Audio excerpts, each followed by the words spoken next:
across the water, see that park off to your right? That is the North Point Park. It's got a waterway going through called the Lagoon. It's got a playground there for the kids. And this is waterfront property. This is a brand new park that complements the Central Artery project. Waterfront property that was not developed into condos and financial buildings, but beautiful park. Again, that's one of many I'll get to show you throughout the tour. It's pretty amazing, even the trees here. These trees are about 6 years old. They're very well established now. They rolled out that grass like it was carpet. It's called sod. We're actually going to head in there a little bit, take a closer look.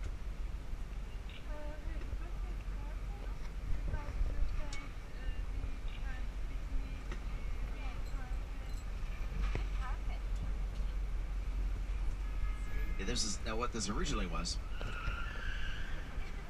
That was working.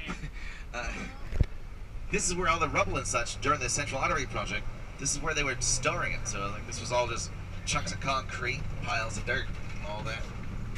Now, beautiful park. It's quite nice.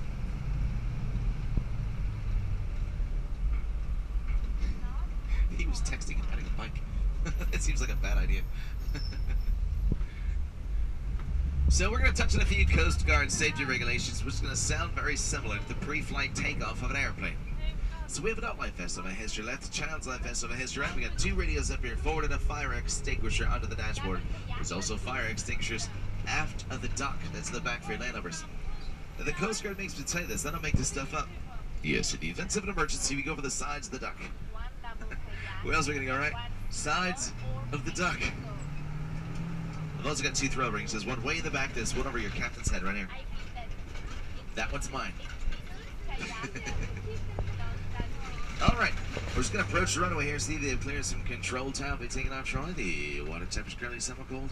Got about a 4 to 6 out crossing today, gets up to 25 in the south-southeast. We'll be sitting about 14 feet here shortly, and we thank you for flying Boston Duck Tours. That's the commuter rail that you left there going into the North Station of our train station. Now, just going to make sure we have clearance to go in the water here. It's a little difficult for us to see each other with these trees and fences. Just going to stay here just for a moment. All right, there's another duck going in. We might be clear. I'm just going to go up here just for a moment and just hang, just to make sure.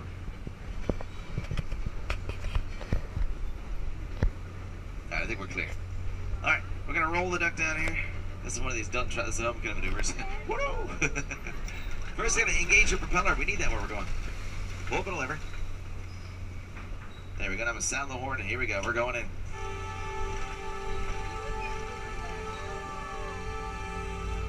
Hey, folks, towards the back of the duck. You got beat up on land. Now you get a free back massage with every tour. Here comes the vibration. It's very nice. Just gotta set the cruise control.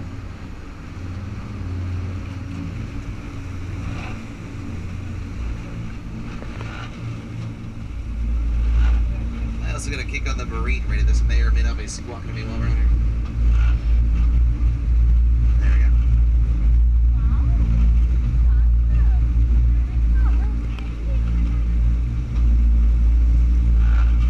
So, here we are in the river. Now, this river was explored by a rather famous explorer, John Smith. That's the same John Smith that dated Pocahontas, little Disney history boy there. So John explores these areas and he makes a bunch of maps and charts. It takes him years, actually. But once he's finished, he brings them all back to the King of England. Now the king is naming his new domains and he calls his son over and he says, son, you look at these maps and charts and you can name anything you'd like for yourself on here. Well, his son points to this river and says, I want this one named for me. Well, that was Prince Charles.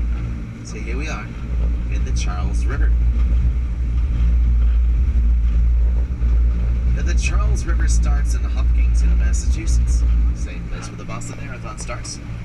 This river is about 80 miles long. And that's just behind us on the other side of the Leonard P. Zakin Bunker Hill Bridge.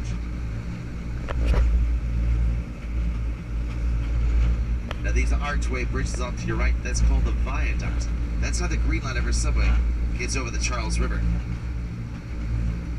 That was built about 1910.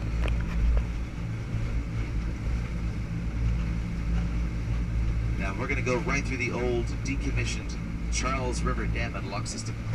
This is built in 1908, decommissioned in 1978. That's we built the new one about a quarter mile behind us there. So if you're curious what's up with that wooden structure to your left, the quick answer is nothing really. That hasn't been touched since the late 70s. But that's where the ship's waiting their turn to go through the lock system area.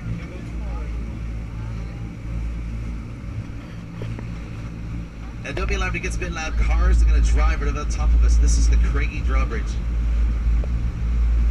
This is actually the new Craigie Drawbridge. The old one was so rusty. Cars drive over it. Bits and pieces of the bridge were falling on our heads. This one's much nicer. And this is the old lock system here. Now commercial vessels, we communicate between each other either by using the marine radio or horn signals. I can sound the horn one more time. It's just to warn the other vessels that we're coming around the corner here, so I'm going to make some noise. Here we go.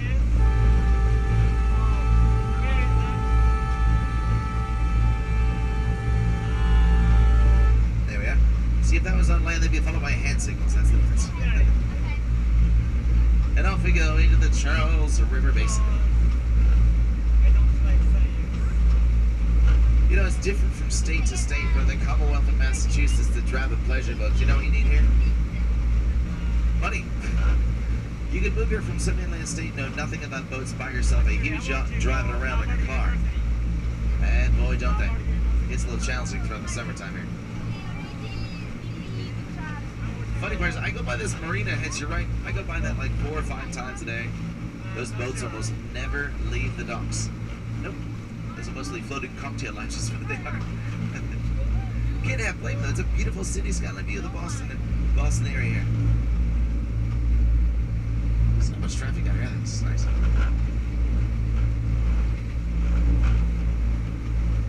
Now I know I may seem like a bus driver to you folks, but I'm actually a U.S. merchant officer and hold several federal licenses.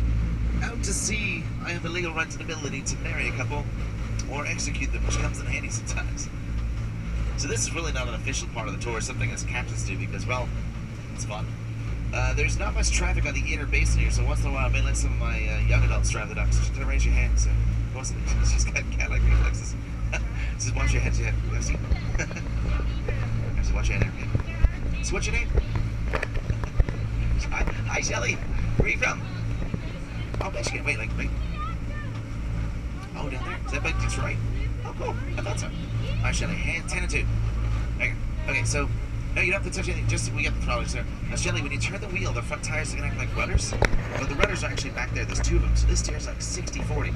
So let's see. I just have to decide which way to go. Let's go about 180 degrees to your left. 180. Yep, keep going, stop. And then in a car, they do quite a bit, right? Duck slowly going. See, the front tires act like rudders, but there's 2 rudders back there. Now turn 360 to the right, 360. Keep going, Shelly, keep going, stop. Now in a car, you pull the e-brake, that's Indian Donuts. She went 360 this way, nothing's happening yet. Hey, watch me go. See, now it's just responding. See that? See, it's a 36-foot floating tank, Shelly. That handles like a 90-foot yacht. The hardest thing about driving this, going in a straight line. Turn a bit to your left now, if you would, please. Yeah, keep going, Shelly. Keep Shelly. Perfect, right there. Now that you get the hang of it, Shelly, I'll talk a bit. You can drive, right? Shelly, look over your right shoulder, paparazzi. Oh, they're everywhere. Now, bit your right, if you would, please. Yeah, keep going. Perfect. A little bit more to your right. There you go. We're actually going to try to keep the nose into it because if we go a little bit off, these folks are going to get wet. So, this river one time was very polluted. We had a lot of factories along the water's edge there. And those factories are dumping all kinds of horrible things there. Just a little bit, shut up. Keep going, perfect. So, it took us years to fix this, but we did. It was a party river. So thanks to the Department of Conservation and Recreation, the Charles River Watershed Association, the EPA, and the Charles River Cleanup Club, just to attach it up. That's perfect. Let's go. This river is so clean now, we actually have swimming clubs that do swimming races around the summertime. That's right. Yeah, keep going. So we have several species of fish and also fishing birds. Now, as in contrast, if you'd fallen in this river 20 years ago, you'd be rushed off to the hospital where you'd receive a series of shots. Now, the EPA has actually awarded this. This is one of the cleanest urban rivers in all of North America. Shelley, I'm going to let you relax. We did an excellent job. Let's give you a round of applause. Good job, Shelley. All right, let me just kick on the windshield wipers for a minute. There we go. All right, who else? Anybody else want to give this a try? Let me give it a try. You help me watch me over there.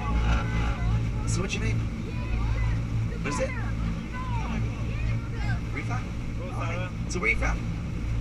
Kuwait. Awesome. All right, so you're going to line me up to go under the bridge, and then I'm going to take over on the other side. But let's have a go turn into it, please. Yeah, keep going.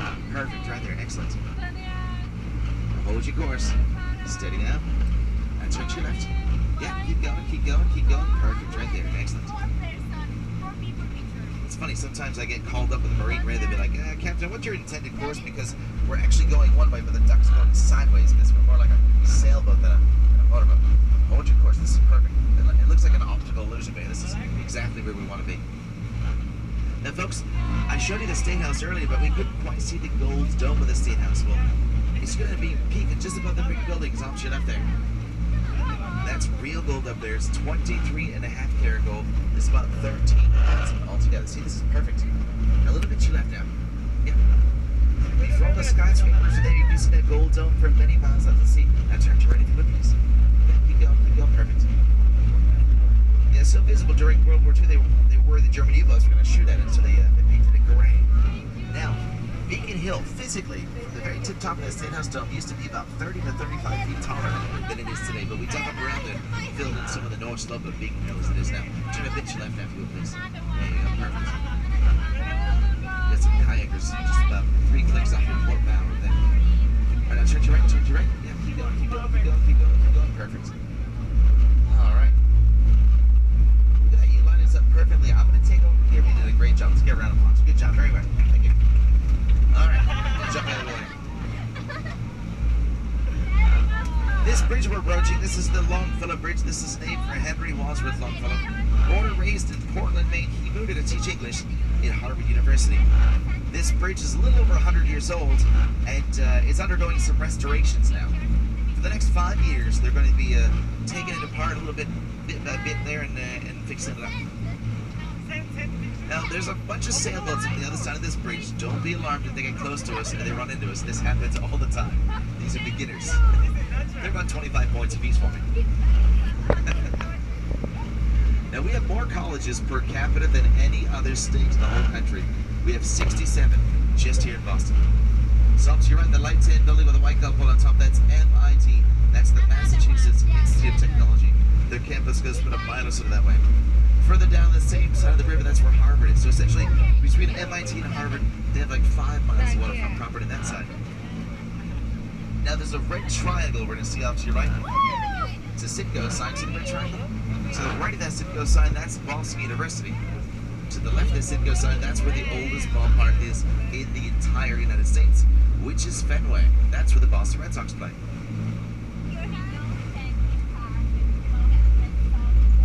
Now to give you bearings of where we started the tour from, the tall square skyscraper up to your right with the radio tower on top, that's the Prudential Building. That's 52 stories high, and it's got an observation deck on the 50th floor called the Skywalk. That's where you can see Boston 360 degrees, all glassed in, 50 stories high. Just above it's around the fancy restaurant called the Top of the Hub. And that's a beautiful park right along the water's edge. That's called the Esplanade. And there's a dome-like structure up to your right. That's called the Hatch Show. Money was donated by Mariah Hatch. She wanted something to be built and then rape her brother. So they built the Hatch Show. That's where we have free concerts and movies during the summertime. And most all these sailboats are coming from that facility to your right. That's community boating. That's our oldest public boating program in the whole country right there. As an adult, you want to learn how to sail. You go to community boating, give them about $225 to $300. They will teach you to sail for the whole summer. It's the boats, the lessons, the whole thing. It's a great deal. But it gets better. If you're a young adult between the ages of 10 and 18, it could be as inexpensive as $1. Sailing lessons the whole summer. You don't have to be from Massachusetts, not even the States. Just a young adult. personnel between the ages of 10 and 18. They've been doing that for the last 80 to 85 years now. See, the adult programs help pay for the young adult programs. Now, just through the tree line, off to your right, this is the only angle I can show you this. You're going to see a gray granite building. It's got some round windows and a yellow top. There it is, just through the tree lines. This was, up until the 1990s, the Charles Street Jail, right there. Then it was closed by a federal court order. The federal government said your jail, that jail, is unfit for human habitation. Not a very good place to get locked up. But here lies the dilemma. That's a historical building. We couldn't knock it down. So what do you do with something that's unfit for human habitation, but you can't knock it down? It's now the 4-star Liberty Hotel, and it's really quite nice inside.